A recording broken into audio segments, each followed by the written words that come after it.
Good morning first year commerce.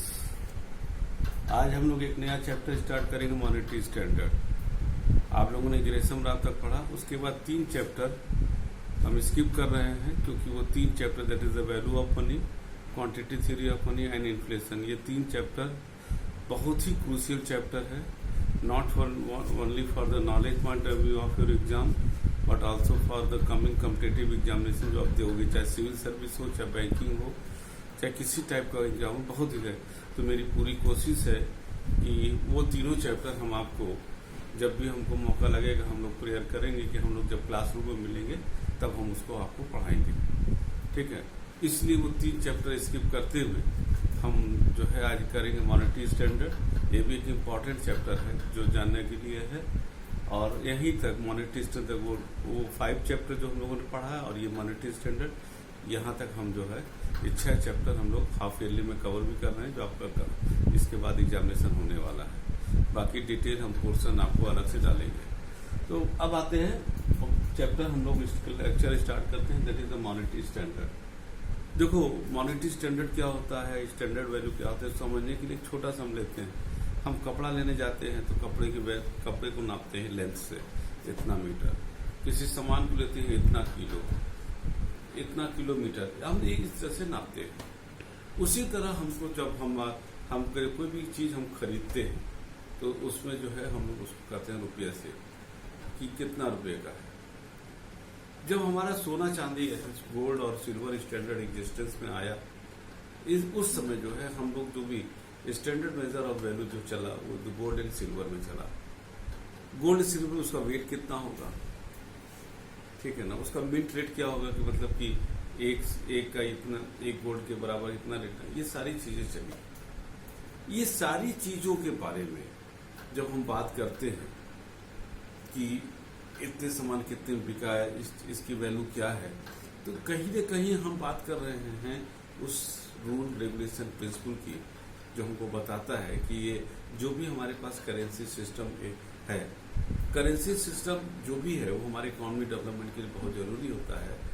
और वो जो है करेंसी सिस्टम को हम कौन सी करेंसी सिस्टम को हम अपनाने के लिए कौन से रूल रेगुलेशन को हम अप्लाई कर रहे हैं, उसी को हम लोग कहते हैं मॉनेटरी स्टैंडर्ड। अगर मॉनेटरी स्टैंडर्ड को हम लोग डिफाइन करें तो मॉनेटरी स्टैंडर्ड मतलब that is the rule and regulation for which the whole the monetary system of the country are regulated.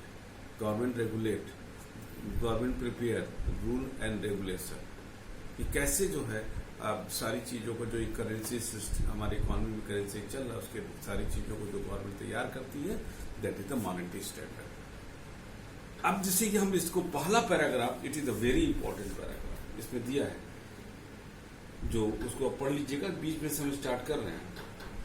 The currency system should be controlled and regulated with the view to fulfill the objective or standard which they calculated to maximize the welfare of the nation.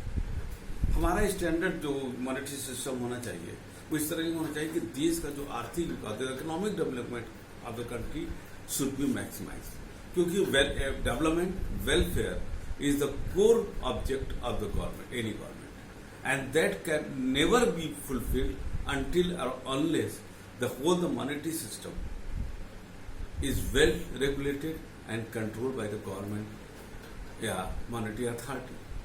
So all the rule and regulation which are prepared for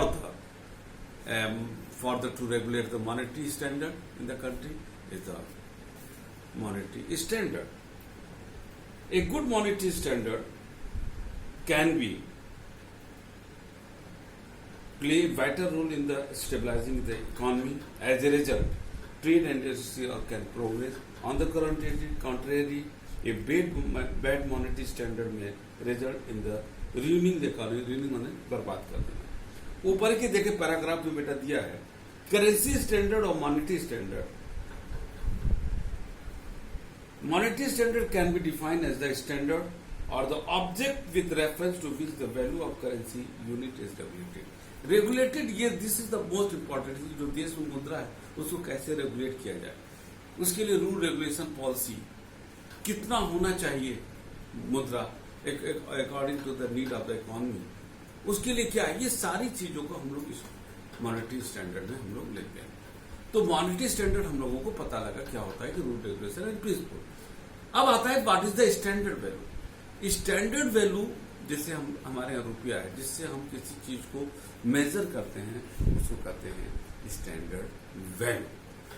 ठीक है, अब देखिए नीचे दिया है standard value का जो meaning of standard value. Standard value is the unit of money where in the value of all the goods services assets. For example rupees in India, dollar in America, euro in German, rouble in Russia are the standard value. Thus, standard value is the part of monetary standard. अब आते हैं difference पे। Difference क्या है monetary standard और standard value? जब भी हम मॉनेटरी स्टैंडर्ड की बात करते हैं तो हमने बताया कि ये एक तरह से होल बॉडी की बात कर रहे हैं। ये एक पूरा ब्रॉड सेंस में आता है जिसमें स्टैंडर्ड वैल्यू भी शामिल है। स्टैंडर्ड वैल्यू नैरो सेंस में आता है जो कि मॉनेटरी स्टैंडर्ड का एक पार्ट होता है। अब अगर आप इसको डिफिनेशन को देखिएगा, पहला द मॉनेटरी स्टैंडर्ड में the currency prevailing in the country and the related problem of studied in the monetary standard. वो सारी कैसे करें, नियम कानून और जो प्रॉब्लम आ रहा है उसको कैसे दूर करें। जबकि standard value is the unit of money where all the goods and services of the country are measured. Second, monetary policy. Monetary policy क्या होता है? जो हमारे देश में जैसे रिजर्व बैंक ऑफ इंडिया करता है, through which the monetary policy का अगर मीनिंग का है तो through the monetary policy the Reserve Bank of India set the money supply, the credit supply according to the need of the economy.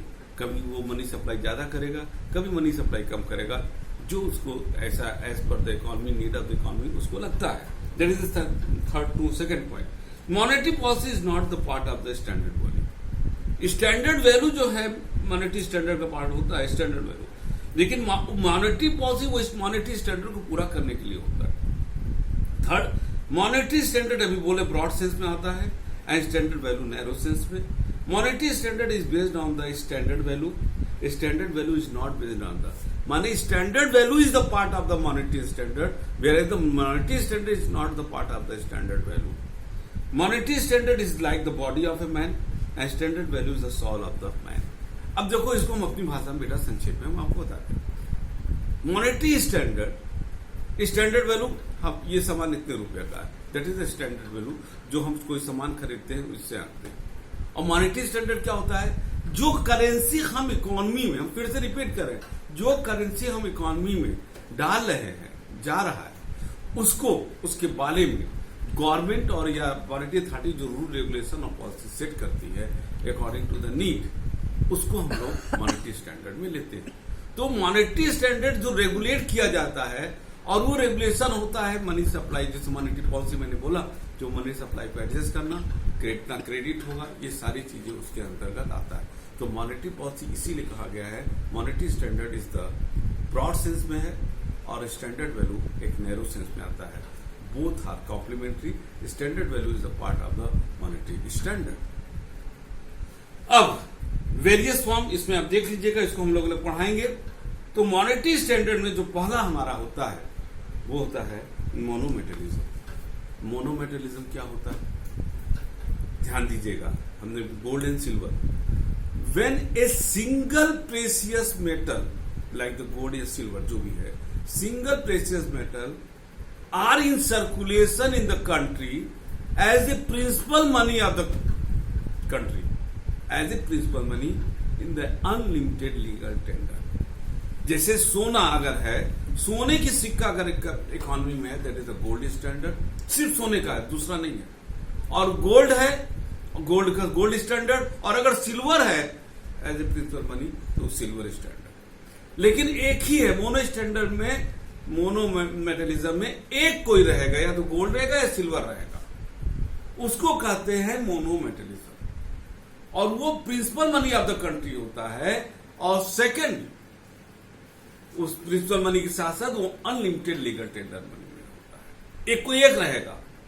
हाँ, ये जरूर है कि टोकन मनी में एक सब्सिडी मनी रहता है, और जो मोनोमेटलिज्म जब हम गोल्ड सिल्वर आते हैं, बोथ इंस्टिंग और extrinsic value are the same, that is a full bodied money, वो सेम रहेगा। अगर हम कैरेक्टरिस्टिक के संदर्भ में बात करें मोनोमेटलिज्म में, स्पेशली अगर हम बात करें जैसे गोल्ड स्टैंडर्ड, कोई भी हो लेकिन गोल्ड स्टैंडर्ड का, तो पहला, it is the principal money of the country, it is the unlimited legal tender money, free coinage, free coinage का मतलब है any person can go to the जो हमारा मिंट है वहां जा सकता है and convert the precious metal into the coins, उसको कन्वर्ट कर सकता है, दैट इज इस इश्यू कहते हैं फ्री क्वाइनेज। और ये मोनोमेटलिज्म जब लागू होता है इस टाइप का, चाहे गोल्ड हो चाहे सिल्वर हो, there is a free no restriction on the export and import of the gold. ये तभी लागू हो पाएगा, यानी विदेशों में भी वही चल रहा है और हमारे यहां भी चल रहा है,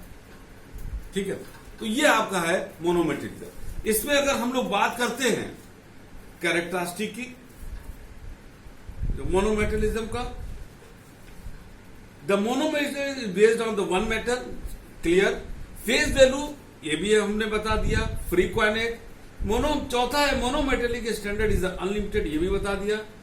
under monometallism beside the standard money there are also existence the subsidy money, जो स्मॉल डिनोमिनेशन जो टोकन मनी होता है वो, इसको भी मैंने बताया। If a gold is use for the coinage of standard money it is the gold standard, ये भी मैंने बता दिया था। 7 any time the exchange of token coin, standard coin, gold, silver are made available, no restriction imposed upon the import export of the metal used for the standard coin। अब आते हैं merit of the मोनोमेटलिज्म में, क्योंकि इसकी string और एक्सट्रिंग value दोनों बराबर होती है, इन दैट केस लोगों का कॉन्फिडेंस इस पर ज्यादा होता है। Second, stability in the price, क्योंकि विदेशों में भी है गोल्ड स्टैंडर्ड या सिल्वर स्टैंडर्ड, जो भी हमारे यहां भी है, तो वहां पर प्राइस जो है और फ्री एक्सपोर्ट इंपोर्ट है, तो ऑटोमेटिकली ये जान लीजिएगा, आगे के हम क्लास में भी बताएंगे भी कि प्राइस में कोई फ्लक्चुएशन नहीं है, प्राइस स्टेबिलिटी रहेगी। Third, simplicity, monometal is simple for the reason that only one metal is use for coinage, hence the system came to be understood more easily. चौथा, determination of the exchange rate, it is because of the prevalence of the coins of the one metal, it is rather easier to determine exchange rate of different currency of different, हम अपने देश की मुद्रा का मूल्य दूसरे देश से मुद्रा को मूल्य से निकाल सकते हैं। हेल्पफुल इन द, चूंकि no restriction, it is very easy for the international trade और नो फियर ऑफ इन्फ्लेशन। क्यों? क्योंकि it will be very costly, कि मोनोमेटलिज्म है तो गवर्नमेंट को स्ट्रिंग वैल्यू और एक्सट्रिंग वैल्यू बराबर होने के कारण उसको जो है ज्यादा इसको सप्लाई नहीं कर सकता, जितना जरूरत है उतना ही लेगा, तो वहां पर कोई फ्लेक्सिबिलिटी नहीं है। When there is no flexibility in the currency system there is no fear of the inflation. Demerit में आ जाइए, पहला लैक ऑफ इलास्टिसिटी। अब वही जो अभी मैंने बुलाया कि फ्लेक्सिबिलिटी नहीं तो इन्फ्लेशन नहीं हो सकता, यही इसका ड्रॉबैक भी है कि जब फ्लेक्सिबिलिटी नहीं है तो जब इकोनॉमी में पैसे की जरूरत पड़ेगा तो हमको, हमारे पास पैसा अगर नहीं है, डेवलपमेंट वर्क के लिए पैसे की जरूरत होगा तो पहले हम गोल्ड खरीदते हैं, ठीक है ना, that will be very costly, और कॉस्टली होने के कारण हमारे पास मौका नहीं रहेगा कि हम उसको ज्यादा से ज्यादा सर्कुलेट करा सकें। In that case lack of the elasticity, हम उसको सर्कुलेशन ज्यादा नहीं कर सकते। इनप्रैक्टिकल माने थ्योरी में अच्छा लगता है, प्रैक्टिकल में अच्छा नहीं है। The standard value of gold is silver is in its existence of the monometallism, hence the system can only be adopted by the rich country, क्योंकि very costly, तो अमीर लोग ही इसका देश जो है इसको कर सकते हैं। The country not having the reserve of gold, silver cannot adopt the system currency, hence the system is hardly in existent in any other country.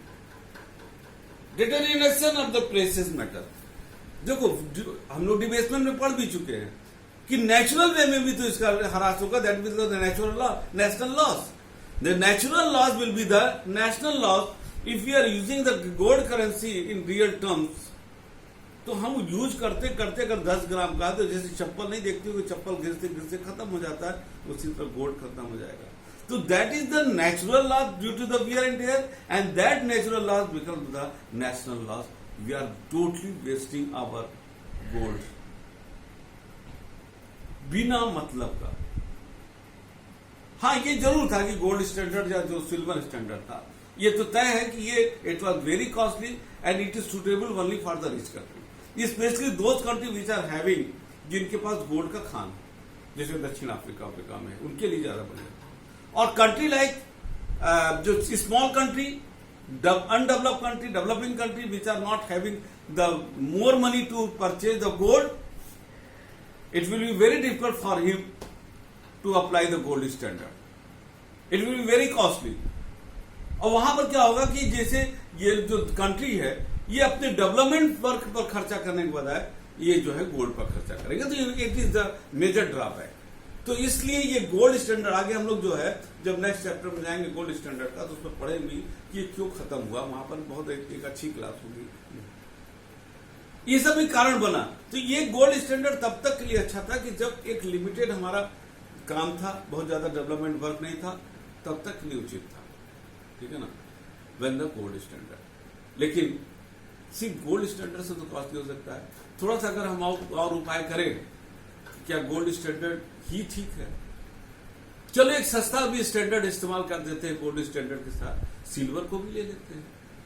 और जब हम सिल्वर को लेते हैं और गोल्ड एंड सिल्वर दोनों को हम ले लेते हैं, तो बन जाता है बायोमेटेलिज्म, जो हमारे नेक्स्ट क्लास में आएगा कि व्हाट इज द बायोमेटेलिज्म। बायोमेटेलिज्म हम लोग नेक्स्ट क्लास में पढ़ेंगे। फिर से एक बार हम समरी के रूप में बेटा क्लास को कर दें कि स्टैंडर्ड वैल्यू, मॉनेटरी स्टैंडर्ड और standard value. Monetary standard rule, regulation and principle of the currency system of any country. It is regulated by the government या monetary authority, through which the monetary authority or government set the rules just to control the क्या कहते हैं currency system in the country. And standard value, the part of the how to measure, जो medium of exchange उसको कैसे major करें। जैसे India में standard value रुपया है, अमेरिका में डॉलर है, तो standard value is the part of the monetary standard. इसको बेटा याद रखिएगा। और अभी हम लोग आज मोनोमेटेरिज्म हमने पढ़ाया, स्टैंडर्ड वैल्यू डिफरेंस पढ़ाया।